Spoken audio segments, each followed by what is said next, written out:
Hello guys, मैं advocate Megha Upadhyay. You watching or listening me on my YouTube channel Legal Mega. Today my topic is criminal psychology and OCD in criminal. लेकिन इससे पहले हम आपराधिक मनोविज्ञान को समझेंगे कि क्रिमिनल साइकोलॉजी क्या होती है और ये किस तरीके से काम करती है.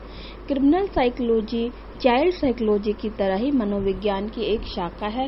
सामान्यतः आपराधिक मनोविज्ञान में अपराध करने वाले व्यक्तियों के स्वभाव और मानसिक स्तर का अध्ययन मनोवैज्ञानिक सिद्धांतों के आधार पर किया जाता है.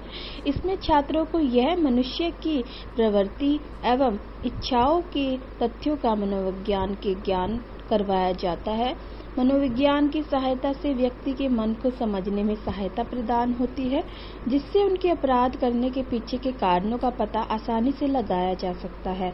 अपराधियों पर किए जाने वाला नार्को टेस्ट भी एक मनोवैज्ञानिक परीक्षण है, जिसमें व्यक्ति के मन में छिपे विचारों को बाहर लाया जाता है, जिसके माध्यम से सुरक्षा एजेंसियां अपराधियों के सच का पता लगाने का कार्य करती है.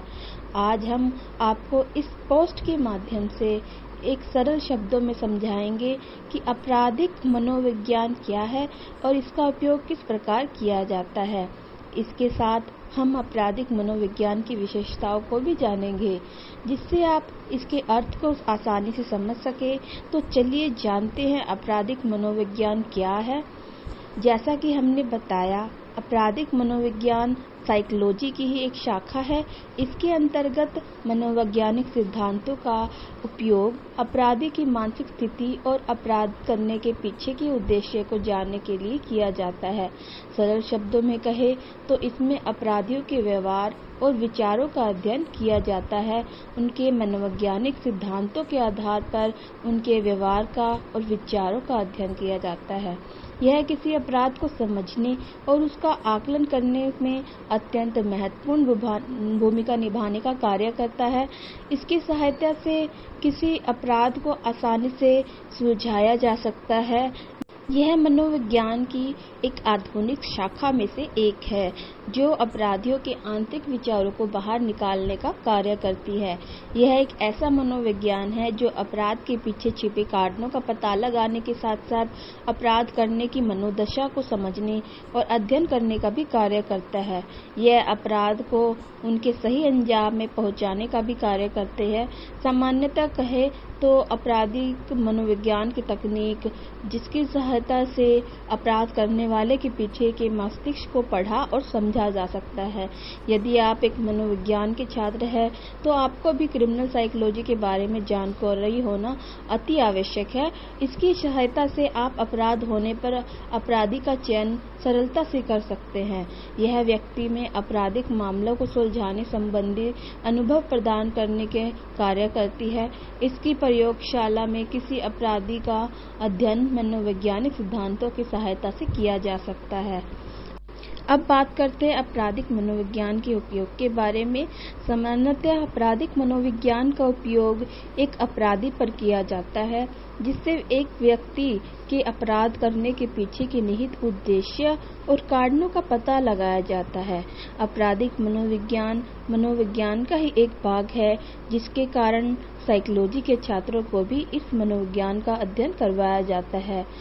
सुरक्षा एजेंसियों में काम कर रहे अधिकारियों को भी समय समय पर आपराधिक मनोविज्ञान की शिक्षा प्रदान की जाती है, जिससे उन्हें अपराधियों को समझने में और उन्हें पकड़ने में सहायता प्राप्त हो सके. इसका उपयोग अपराधियों के विचारों को समझने और उन्हें आंतरिक विचारों को बाहर निकालवाने के लिए किया जाता है, जिससे सच का पता लगाया जा सके. अब बात करते हैं आपराधिक मनोविज्ञान के लाभ के बारे में. इसके क्या क्या लाभ हो सकते हैं. इस मनोविज्ञान के अध्ययन से अपराधी को उसके अपराध की उचित सजा दी जा सकती है. यह समाज में अपराध को कम करने और अपराध के करने की भावना में कटौती करने का भी कार्य कर सकती है. आपराधिक मनोविज्ञान अपराध करने के पीछे की भावना को प्रकट करने का कार्य करता है, जिससे किसी व्यक्ति को न्याय मिलने या दिलाने में भी सहायता मिलती है. सामान्य शब्दों में कहे तो आपराधिक मनोविज्ञान मनोविज्ञान के सिद्धांतों का समर्थन करता है, जिससे अपराध करने वाले व्यक्ति के अपराध को पकड़ने पकड़े जाने का डर अक्सर रहता है, जिससे अपराध के मामलों में कमी लाई जा सकती है। इसकी सहायता से उचित न्याय करने वाले अधिकारियों और जुर्म का खुलासा करने वाले उचित व्यक्तियों का निर्माण किया जा सकता है, जिससे समाज में न्याय व्यवस्था उचित रूप से कायम की जा सकेगी। संक्षेप में कंक्लूजन यही निकलता है कि आपराधिक मनोविज्ञान की एक ऐसी शाखा है जिसमें अपराधियों के मन और मस्तिष्क के विचारों का अध्ययन किया जाता है। इसके साथ ही इसमें अपराधियों के अपराध करने के पीछे के उद्देश्य का भी अध्ययन किया जाता है और पता किया जाता है कि कार्य किसके अंतर्गत किया गया है और क्यों किया गया है। इसके द्वारा अपराध करने वाले की भावनाओं का भी पता आसानी से लगाया जा सकता है। तो दोस्तों, आज हमने जो भी इस वीडियो में सीखा समझा, आई होप आपको ज़रूर पसंद आया होगा। अगर आपको मेरी वीडियो अच्छी लगी तो प्लीज़ मेरे चैनल को लाइक, सब्सक्राइब, शेयर और कमेंट ना करना भूलिएगा। Thanks for watching.